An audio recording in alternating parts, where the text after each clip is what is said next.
In this video, we're going to take a look at how to get the test statistic and the p-value for the chi-square test for independence. And we're going to use the same example that I used in class, so that way you can use this and follow along with your notes.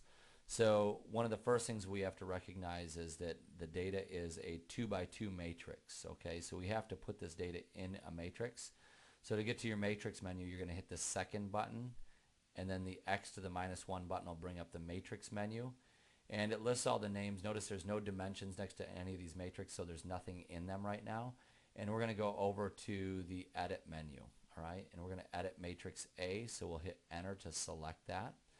And you have to put in what the number of rows are and the number of columns are. So we had 2 rows and then we had 3 columns. Once we do that, it'll build the matrix for us. And now we just have to type in the values that we see and how they appear in the actual table that we're using, okay? So for the small t-shirt size in the males, that was 15. And then for the medium t-shirt size for the males was 19.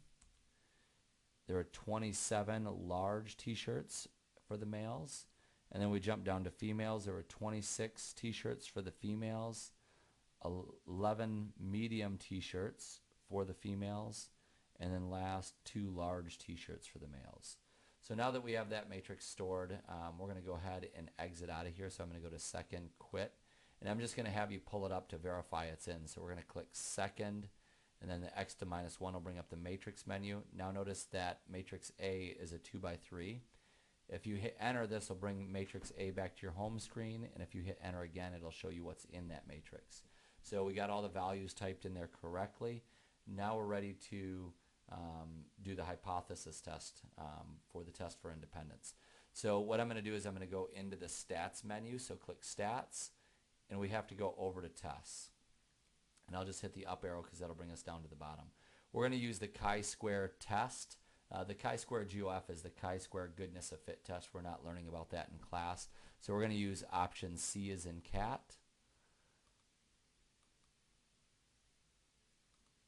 There we go. And we'll select option C, and it says where is your observed matrix? So the observed matrix is what we just typed in, and that's matrix A. So it automatically defaults to matrix A. If you needed to change the matrix, what you'd have to do is you'd have to hit second and matrix, and then from that list of names you'd have to select the matrix that you want to use. And then if you look below, it has the expected matrix next. We did not have to type that in. It'll automatically generate the expected frequencies or the expected matrix for our chi-square test. And we're just going to go down to calculate, and then we'll hit enter. And what's going to happen is it's going to run the chi-square test for independence, and it gives us our test statistic, which is 22.9049 if we rounded it there, and then 1.06 e to the -5th, all right? So I want to remind you, e to the -5th is scientific notation. Really what it means is that decimal place in front has to be moved 5 places to the left, so it's 0.0000106 is the p-value.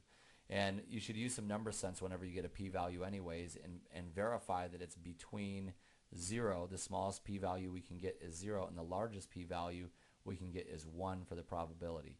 And then right below that are the degrees of freedom for this. So the last thing that I want to show you is that it created that expected frequencies matrix. So what we're going to do is we're going to go to second and then down to the X to the -1, which will open up the matrix menu. And you can see now matrix B has been created. So I'm going to select that one, and then I'll hit enter, and then it shows the expected frequencies or the expected matrix for each one of those respective values. And so we use this to verify that third assumption that the expected frequencies are at least 5 in all cells, and we can clearly see that we meet that criteria in order to use the chi-square test for independence. So hopefully this will help you out with some of your homework problems and help you with your studying as well. So good luck with everything, and we'll see you in class.